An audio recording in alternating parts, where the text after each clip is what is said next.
Ito si saang gubat. Saang gubat o wild tea. Wild tea sa English. Sa Bisaya ginagamit, ang tawag sa kanya ay alangit o alangit-ngit. Yan. Sa Ilocano tinatawag siya na itcha tibakir o itsa o itcha nga atap sa Ilocano. Sa Bicol, tinatawag ito na putputay. Putputay. Yan. Saang gubat. Saang gubat. Bakit siya saang gubat? Kasi kadalasan ng mga tsaa natin,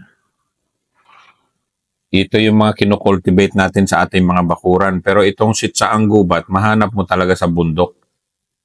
Yung kanyang mga leaves ay magamit mo sa tea.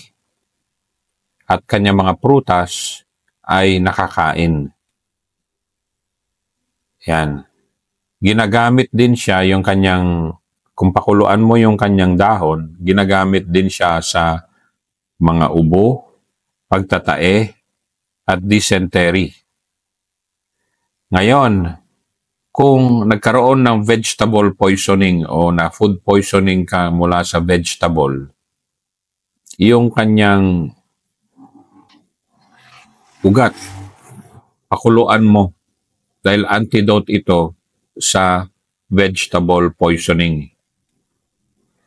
Yung kanyang mga dahon din, magamit mo, kung pakuluan mo, magamit din bilang disinfectant wash sa mga nanay na bagong panganak.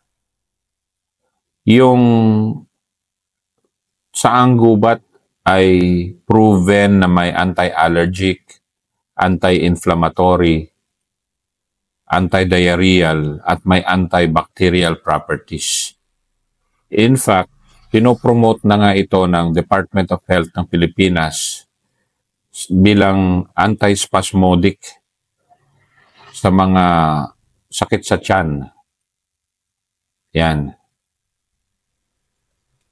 Na-register na rin ito sa Bureau of Food and Drugs dahil nga proven and tested itong si saang gubat bilang halamang gamot lalo na sa mga abdominal pains.